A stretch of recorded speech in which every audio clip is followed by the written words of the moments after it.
all right, 90% of the planet is destroyed. The 10% continue to run Bitcoin. That's a quote. Okay, there's a movement, a community of people referred to as Bitcoin maximalists. I've seen you referred, at least in the past, as the leader of the Bitcoin maximalists, probably because of your book, Bitcoin Standard, considered the Bible. In general, you're one of the leaders in this space. Do you regret any of the toxicity and derision that often, or perhaps sometimes, originates from this community? Definitely not. I'm not in the position to regret other people's actions. So let's just be clear. I think the rhetoric of community is... I reject this rhetoric because I think it's a way for kind of political manipulation and subversion to try and portray people as part of a community and hold people responsible for other people's actions, which I think is ridiculous. So if, some guy on the internet said something mean to somebody, and then this is very common, and I always try and not get involved in these things. So some guy who identifies as a Bitcoiner says something to somebody that's very wrong. Of course it happens. Tens of millions of people use Bitcoin around the world. And a lot of these, I'd say, parasites, people who don't have anything productive to do with their life, outrage merchants, they'll come out and say something along the lines of, the Bitcoin maximalists are toxic, they're holding Bitcoin back, and and of course it's manipulative. The point behind it is they want to get they want to get people who are, not that nobody with 300 followers who said something silly. They want to get the notable people to basically change their message. So the idea is, I'm supposed to apologize because somebody with 300 followers I've never met in my life who calls themselves a Bitcoiner said a mean word, and then I need to apologize, and I also need to cut down on my rhetoric about other digital currencies, and I need to do that. So I'm only responsible for my own actions, and I don't recall regretting anything. No.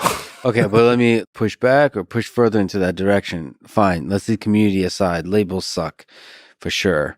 But you have a spicy way about you on Twitter. Even in this conversation, you had some good, strong words to say about I've always believed movement life is too short to mince words. One day I'm going to be dead, and I'm on my deathbed. I'm not going to look back and say, I wish I was a little bit more circumspect in expressing my opinions. I'm far more likely to think, I wish I said what I really think. Yes, life is too short to hold back your opinion. The question is, what is really your opinion? Because you're many people in one. So there's a person that loves, there's kindness for other human beings, there's a person that gets annoyed, there's a person that enjoys disagreement, there's a person that enjoys collaboration. And you can emphasize all of those different things, each of those different things, weigh it differently in your online interaction. There's some aspects of online interaction that encourages, in different communities, online interaction is one community that encourages kind of derision and mockery and so on. So you can choose if you want to engage that part of yourself or some other part of yourself. Economics is another community that enjoys being like very straightforward about their disagreements, pretty harsh. It's fun to watch because it feels like you arrive at the truth much faster because you tear each other apart. But that's a choice. That's a deliberate choice. And I don't want to label an entire community of people by its extremes. I don't think you should do that. But there's cultural characteristics you start to notice. When you go to France, it's a certain way. When you go to Britain, London is different than rural Britain. And, New York is different than Iowa. You start to notice things. You don't want to generalize. There's all kinds of people everywhere, but there's a certain way of communication on crypto, Twitter in general, but also Bitcoin maximalists that I even early on received a bunch of heat. It's like, what the hell? So there's definitely a difference when I go to the computer science community, machine learning community. It's way friendlier than the cryptocurrency community. I have much more freedom to actually be what I enjoy being, which is asking simple, dumb questions, even when I've already spent, years, sometimes decades with an idea. I like asking dumb questions anyway. The crypto folks punish you for this, for curiosity, for like exploration. I understand the mechanism because so many other people come into that community and they might masquerade as curious, but really they're trying to sell some kind of altcoin. There's some scheme. There's some scheme to make money. And so I understand maybe that's just the dynamics of the community by nature. It's not like you respond appropriately to the amount of charlatans in the community. So if the fraction of charlatans is low, maybe you can afford to be more loving and kind and so on. And when the fraction of charlatans is high, you have to be harsher. Perhaps. But I think also, the stakes are extremely high in this situation. And I think, if you don't like Bitcoiners, if you think Bitcoiners are toxic, wait till you meet fiaters, That's true. The fiat community has financed world wars and genocides and tyrants and the mass death and destruction. The fiat community, if you want to use that term, I don't believe that you should, but I mean, fiat has destroyed the savings of pretty much anybody who's lived through the last 20th century. Pretty much anybody who's lived through the 20th century, no matter where you lived, Switzerland, US, Ethiopia, Russia, you've gone through fiat problems. You've had hyperinflation, you've had bank confiscation. There isn't a family in the world today that hasn't had its wealth destroyed over the last century. They all have a story about the inflation and the hyperinflation.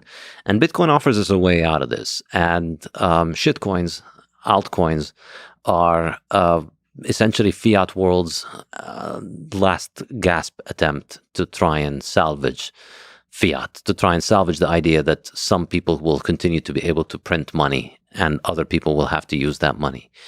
This is Twitter. It's a free market. It's the internet. You don't have to follow anybody. That's the thing. What I find really objectionable about the people who are so butthurt always about Bitcoin maximalists is you don't have to click follow on people you don't like. There are 300 million Twitter accounts. And if you choose to follow the accounts that say things that annoy you and then complain about the fact that they say things that annoy you, I'm sorry, but you're an idiot and you don't know how to use Twitter. Just follow the accounts that you like. It's you don't have to be part of this. You don't have to listen to those people. You can choose. There are a lot of Bitcoiners that don't act like this. You can just unfollow the ones that you don't like. You can block. Since in the past year, man, time flies. I've met a lot of them, and I enjoy them a lot. And you build that community of people that you enjoy. There are lots that communicate in the way you enjoy. And it's become a meme at this point that I block with love, I think. Yes. Because I block very prolifically, and I strongly recommend people continue to block. I think Twitter is, you're not going to get to interact with 300 million accounts anyway. So you want to be constantly curating the experience by getting rid of people you don't like and following people that you like. And that's just how, after 10 years of using Twitter, you accumulate a block list, which is very big, which I'm very happy for. I'm going to pass on to my children. On your deathbed, the grandchildren will gather around and your grandfather can finally share the full list. So again, it's just a Twitter account. If it bothers you so much, ask yourself why it bothers you that some people are so I'm not referring to you obviously, but I mean the people that are constantly aggravated about this. I don't get bothered by anything on Twitter. I just block immediately and I get to curate the experience that I enjoy, and I recommend people do that. It's really a lot less pathetic than complaining about strangers saying things you don't like, which a lot of and of course the reason for it is, when I say it's stupid, it's not really stupid. There's an ulterior motive there. And the ulterior motive is, hey, I have this shitcoin that I made with 5 other friends of mine, and I'd like to ride your coattails, Bitcoiners, and I'd like you to please help me promote this shitcoin. I get this practically every week, whether through email or through Twitter, where, hey, this is our shitcoin. It's just like Bitcoin, but it's better because it does this and this and that. And, basically, how can we get you to promote this shitcoin for us? And being straightforward and forthright is a great productivity hack because, you just tell those people, no, I'm not interested. It's a stupid shitcoin. And I wish you quick and swift failure before you take a lot of people's money And that's what I genuinely think.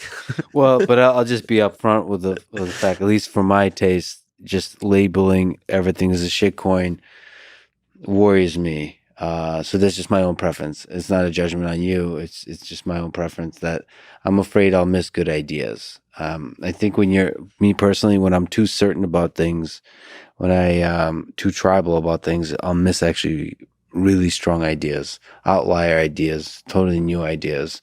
So that worries me. One of the downsides of the way Bitcoin is, how much it is at stake financially, is that it's less open to good ideas. And actually, by design, that it's not changing, like with the hard forks and so on, that there's not a kind of curiosity about exploration of ideas. Of course, in some way, that curiosity can start getting injected when you start talking about other layers built on top of Bitcoin. You start talking about applications or different things like Lightning Network. That's where the curiosity can emerge. But still, like, that's why with cryptocurrency in general, I just try to keep an open mind. And just the shitcoin as a term is just like a statement that I'm going to close my mind to. That's the way I hear it. And but coming out of your mouth, because you say a lot of other edgy stuff, it's just more you having fun. That's the way I hear. But if I said something like that, that's I would feel like I'm closing my mind. I mean, let me give you the counter argument to that. How much time do you spend emailing back all of these Nigerian prince email scams that, email you, tell you, send me $5,000 and I'll send you $15 million? None. Why are you being closed-minded to all of these great ideas? Well, no, but I'm also... maybe one of them will actually send you $15 million. But I don't know if I know the difference between a Nigerian prince and many other people I do talk to who are colleagues and so on that are also emailing me and they're also offering me things, but they don't sound as ridiculously spammy. Yeah, but I mean, the moment that somebody tells you, hey, I'm going to give you $15 million for nothing, just if you send me $5,000, you're getting something for nothing. And essentially with all of the digital currencies, it's the same pitch. Say, hey, come use this thing that'll allow you to do things that all of the things that they pretend that they can do, that can be done with computers without having digital currencies. We already have AWS that does cloud computing, that does everything that shitcoins pretend to do. The only difference is AWS doesn't have its own monetary system tacked on top of it to allow Jeff Bezos to basically print his own money. But don't you think there's some gray area? So let me go for the historical record, and let's see if you've changed as a philosopher, economist, human being. You tweeted 3 years ago. Oh, well.